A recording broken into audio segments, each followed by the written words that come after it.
Hello friends, I am Madhusudan. I am going to discuss buffer solution. I will define buffer capacity and I will derive the condition at which the buffer capacity is maximum. So सबसे पहली बात तो ये है कि buffer solution की अगर हम लोग बात करें, buffer solution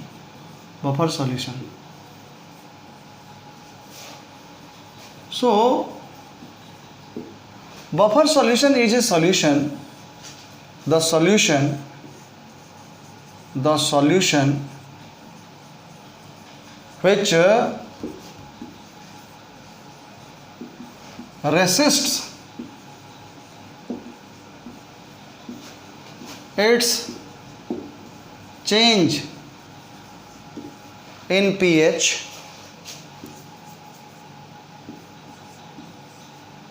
on addition of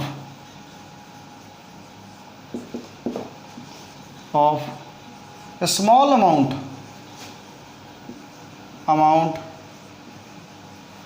of acid or base or on dilution is called as buffer solution. Buffer solution. So buffer solution जो है और एक ऑर्डिनरी सॉल्यूशन में क्या डिफरेंस? तो ऑर्डिनरी सॉल्यूशन है, अगर आप एक ऑर्डिनरी सॉल्यूशन में एसिड ऐड कर दें तो किसी भी सॉल्यूशन में एसिड ऐड करने से पीएच डिक्रीज करता है. किसी भी सॉल्यूशन में बेस ऐड करने से पीएच इंक्रीज करता है. किसी भी सॉल्यूशन को डाइल्यूट करने से हमारा उसका कंसंट्रेशन चेंज करता है और कंसंट्रेशन के चेंज होने से पीएच चेंज होगा. तो ये बात एक ऑर्डिनरी सॉल्यूशन के लिए होती है. बफर सॉल्यूशन जो है, अगर आप उसमें स्मॉल अमाउंट में एसिड या बेस ऐड करें या बफर सॉल्यूशन को डाइल्यूट करें तो वो अपने पीएच के चेंज को रेसिस्ट करता है. इसका मतलब ये हुआ कि वो अपने पीएच के को चेंज नहीं होने देना चाहता है.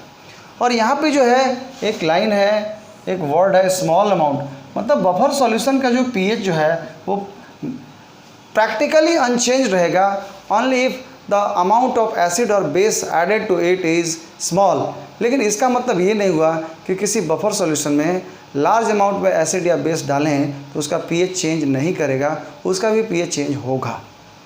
क्लियर है ना? सो बफर सॉल्यूशन अपने पीएच के चेंज को रेसिस्ट करता है और ऑर्डिनरी सॉल्यूशन में अगर हम लोग एसिड या बेस डालें तो उसका पीएच जो है सिग्निफिकेंट अमाउंट में इंक्रीज कर जाता है या चेंज हो जाता है. आप ऐसा कह सकते हैं. तो अब हम लोग टाइप्स ऑफ बफर सॉल्यूशन की बात अगर करें, types of buffer solution, types of buffer solution. So buffer solution जो है वो 3 टाइप का होता है. एक को हम लोग कहते हैं एसिडिक बफर, और जो दूसरा है वो हमारा है बेसिक बफर, और जो थर्ड है type and that is salt buffer. तो ये जो हमारा एसिडिक बफर जो होता है weak acid and plus it's conjugate base. It is the mixture of acidic buffer जो है मिक्सचर ऑफ वीक एसिड है और उसका कॉन्जुगेट बेस है, और बेसिक बफर जो है वो mixture of weak base and plus it's conjugate acid. और सॉल्ट बफर जो है it is a mixture of weak acid and weak base. Weak acid और वीक बेस के मिक्सचर को हम लोग सॉल्ट बफर कहते हैं. क्लियर है? सो एसिडिक बफर सॉल्यूशन 3 तरह का हुआ, एसिडिक बफर, बेसिक बफर और सॉल्ट बफर. एसिडिक बफर में आप ले सकते हैं एसिटिक एसिड और एसिटिक एसिड है वीक बेस, वीक एसिड, और उसका कॉन्जुगेट बेस CH3COO माइनस आप ले सकते हैं। और इसमें आप ले सकते हैं अमोनिया लेटस से, अमोनिया एक वीक बेस है और उसका कॉन्जुगेट एसिड अमोनियम आयन ले सकते हैं। और यहाँ पे आप ले सकते हैं weak acid let's say CH3COOH हो गया और वीक बेस जो है हमारा अमोनियम हाइड्रोक्साइड हो गया। क्लियर है? सो ये हमारा बफर सॉल्यूशन का 3 टाइप ये होता है। क्लियर है बच्चों? नेक्स्ट जो है एसिडिक बफर जो है, एसिडिक बफर के पीएच की अगर बात करें, एसिडिक बफर के पीएच की बात करें, सो किसी भी बफर सॉल्यूशन का जो पीएच जो है that is found using Henderson equation. So यहाँ पे अगर हम लोग बात करें एसिडिक बफर का, तो एसिडिक बफर का जो पीएच जो होता है and that is equal to pKa and plus log concentration of conjugate base and divide by concentration of acid. Basic buffer का जो होता है that is POH is equal to pKb and plus log concentration of conjugate acid and divide by concentration of base. ये हमारा salt buffer का भी pH हम लोग आगे निकालना देखेंगे कि सॉल्ट बफर का पीएच हम लोग कैसे निकालते हैं, बिकॉज क्या सॉल्ट है, कौन सा वीक एसिड और कौन सा वीक बेस हम लोग लिए हैं, उसके अकॉर्डिंग सॉल्ट बफर का पीएच निकलता है। अभी हम लोग का मेन फोकस है बफर कैपेसिटी पे। सो बफर कैपेसिटी मैंने देखा है कि बहुत सारे यूट्यूब चैनल्स पे बफर कैपेसिटी का डिस्कशन जो है कम ही लोग करते हैं, और बफर कैपेसिटी मैक्सिमम कब होगा इसका कंडीशन जो है वो डिराइव नहीं करते हैं लोग नॉर्मली। सो यहाँ पे हम लोग पहले बफर कैपेसिटी को डिफाइन करेंगे। Buffer capacity, buffer capacity. So buffer capacity को कैसे डिफाइन करेंगे? It is defined as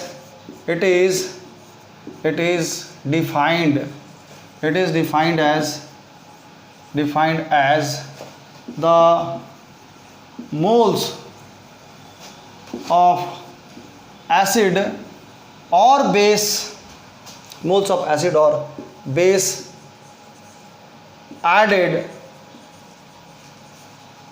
per liter of buffer solution per unit change of pH, per unit change of pH. तो सपोज करिए buffer capacity को हम लोग phi से represent करते हैं। सो फाई जो है, फाई अगर हम लोग फाई की बात करें, सो अगर Na is the number of moles of acid added and delta pH is the change in pH, so number of moles of acid added per unit change in pH per unit volume. अब यहाँ पे जब हम लोग acid किसी solution में add करेंगे तो ऑब्वियस है कि उसका पीएच डिक्रीज करेगा। सो जब पीएच डिक्रीज करेगा तो पीएच का चेंज जो है that will be a negative quantity और buffer capacity is a positive quantity. So इस नेगेटिव में एक और नेगेटिव लगा देंगे तो हमको क्या मिलेगा? बफर कैपेसिटी वो पॉजिटिव है। लेकिन सपोज करो कि बफर कैपेसिटी बेस डालने पे हमको बफर कैपेसिटी निकालना है, तो हम लोग कहेंगे number of moles of base added per litre of buffer solution and per unit change of pH. So obvious है कि बेस जब हम लोग ऐड करते हैं तो बेस ऐड करेंगे तो ओबियस है कि पीएच इंक्रीज करेगा, पीएच का चेंज पॉजिटिव होगा। So NB upon delta pH will be a positive quantity. So यहाँ पे हम लोग फाई भी पॉजिटिव है और वो भी पॉजिटिव है। सो इसमें हमको कोई नेगेटिव साइन लगाने की ज़रूरत नहीं हो।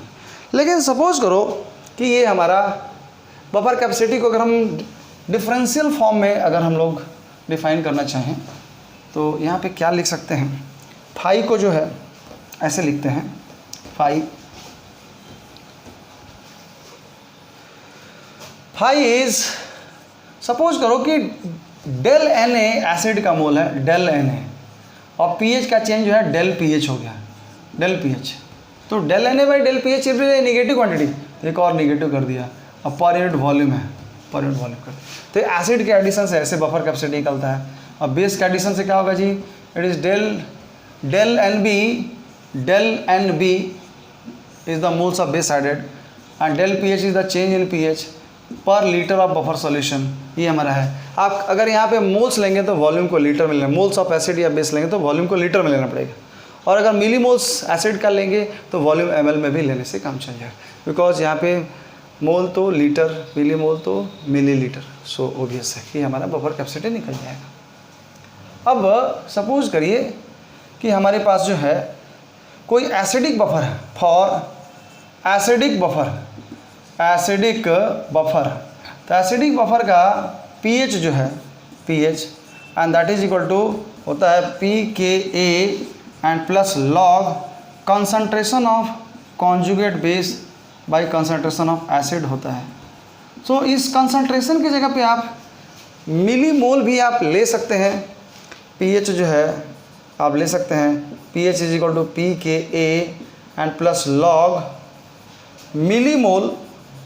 Millimole of conjugate base upon millimole of acid भी ले सकते हैं। क्लियर है ना? सो सपोज करो कि अगर मैं इसको आगे लिखूं pH is equal to pKa और एसिड का मिलीमोल A है और बेस का मिलीमोल B है, तो ऐसा भी हम लोग ले सकते हैं। और सपोज करो इस बफर सॉल्यूशन में x मोल एसिड का मैंने ऐड कर दिया, सो ये हमारा ऐसा है।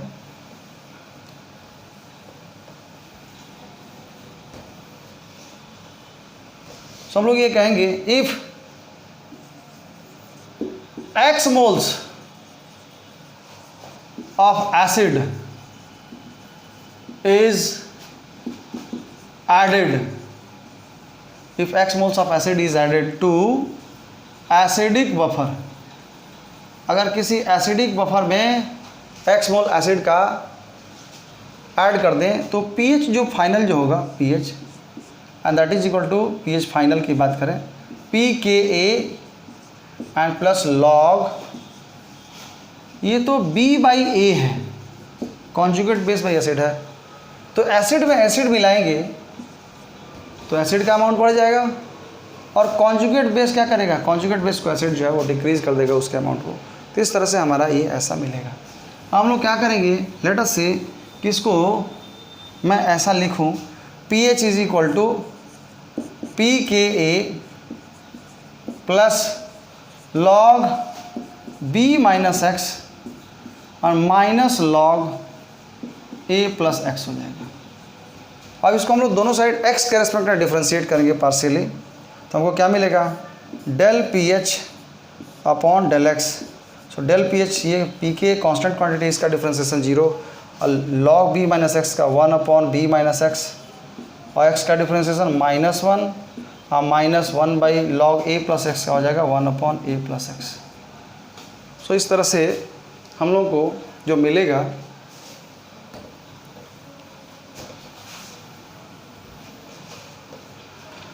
Del pH upon del x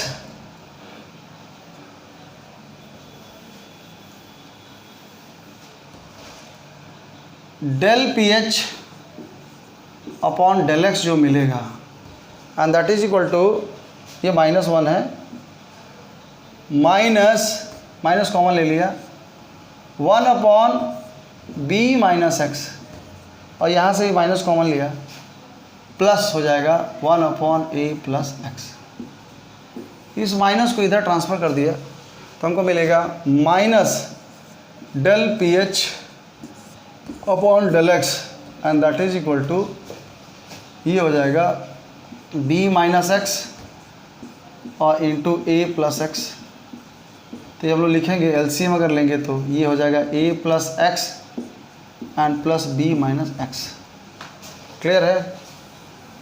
तो इस तरह से ये x से x हमारा कैंसिल हो जाएगा, तो ये हमको मिलेगा A plus B upon B minus x into A plus x. अब हम लोग minus del x upon del pH निकालेंगे। So minus del x upon del pH जो होगा and that is equal to B minus x into A plus x upon A plus B। तो अब मैं अगर बफर कैपेसिटी लिखना चाहूँ, late us से कि इसको मैं इक्वेशन 1 कह रहा हूँ। बफर कैपेसिटी जो है फाई अगर मैं लिखूँ तो फाई इज़, अगर dx जो है मोल्स ऑफ एसिड मैंने ऐड कर दिया है, सो dx और change in pH del pH है, एसिड ऐड करने से pH घटेगा तो -1 अपॉन वॉल्यूम।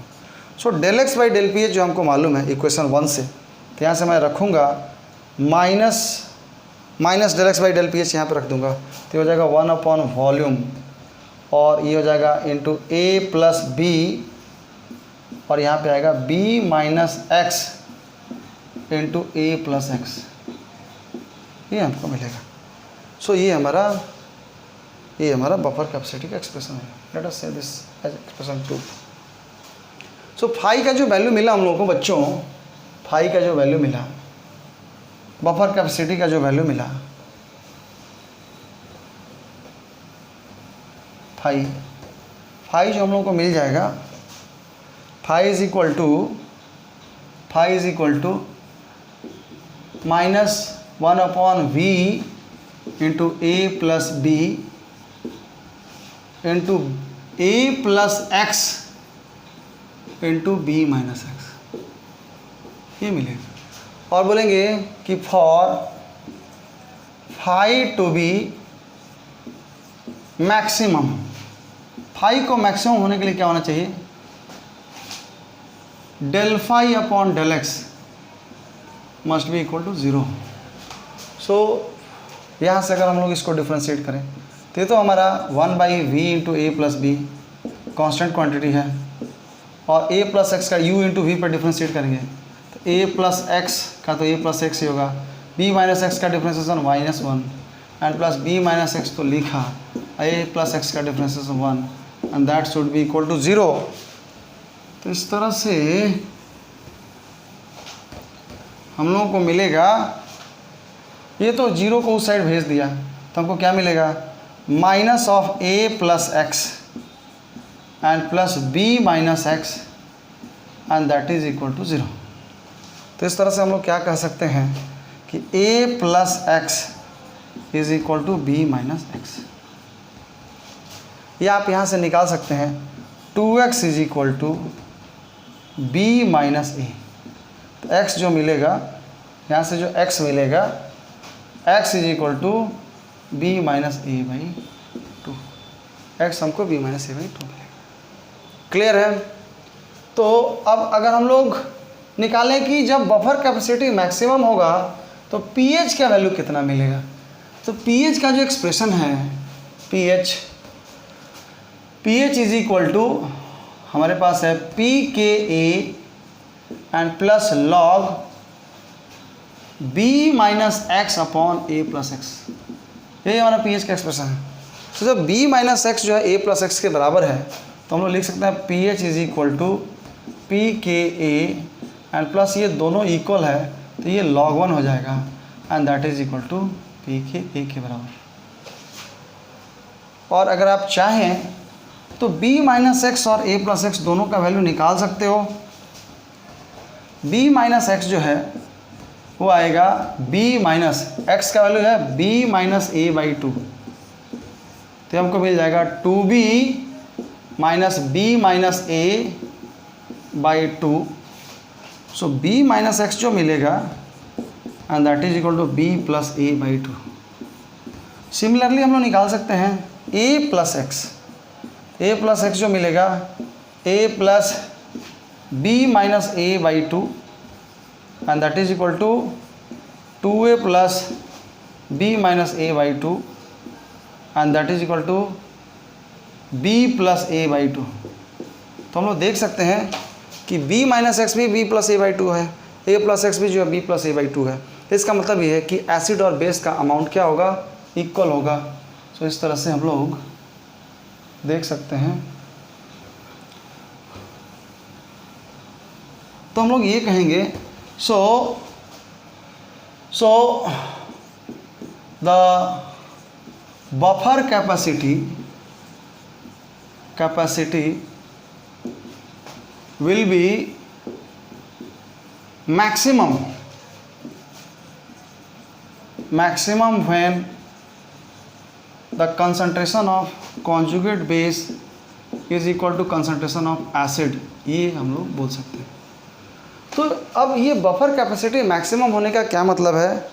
इसका मतलब ये है कि अगर एसिड का कंसंट्रेशन और कॉन्जुगेट बेस का कंसंट्रेशन इक्वल हो जाए या दोनों का मिलीमोल इक्वल हो जाए, तो उस बफर सॉल्यूशन का जो रेजिस्टेंस पावर होगा, उसके पीएच के चेंज का जो रेजिस्टेंस पावर होगा वो मैक्सिमम होगा। मतलब उस समय पीएच के चेंज को मैक्सिमम रेसिस्ट करेगा। लेकिन अगर सपोज करो कि कंसंट्रेशन ऑफ एसिड और कंसंट्रेशन ऑफ कॉन्जुगेट बेस जो है इक्वल नहीं होगा, तो बफर सॉल्यूशन अपने पीएच को रेसिस्ट करेगा, लेकिन उतना नहीं करेगा जितना कि मैक्सिमम बफर कैपेसिटी पे वो अपने पीएच के चेंज को रेसिस्ट कर रहा है। बच्चों, इस तरह से हम लोग, ये मैंने भले ही एसिडिक बफर के लिए डेरिवेशन किया है, सिमिलरली आप बेसिक बफर के लिए भी आप ड्राइव कर सकते हैं कि बेसिक बफर का भी बफर कैपेसिटी मैक्सिमम कब होगा, जब कंसंट्रेशन ऑफ बेस जो है वो कंसंट्रेशन ऑफ कॉन्जुगेट एसिड के बराबर हो जाए। मैंने ये वीडियो इसलिए बनाया है बिकॉज यूट्यूब पे मैंने मोस्टली देखा कि ये पढ़ा देते हैं लोग कि बफर कैपेसिटी मैक्सिमम तब होता है जब एसिड और बेस का कॉन्जुगेट बेस का कंसंट्रेशन इक्वल हो जाता है। लेकिन बच्चे जो है इसको समझते नहीं हैं कि आखिर कंसंट्रेशन इक्वल हो जाने पे वो बफर कैपेसिटी मैक्सिमम कैसे होता है। सो इसका डेरिवेशन मैंने यूट्यूब के कोई भी वीडियो में अभी तक देखा नहीं, इसलिए सोचा कि मैं इसको बना के बच्चों को यूट्यूब पे अपलोड कर दूं, सो दैट कि इसका बच्चे जो है बेनिफिट ले सकें। Okay students, thank you.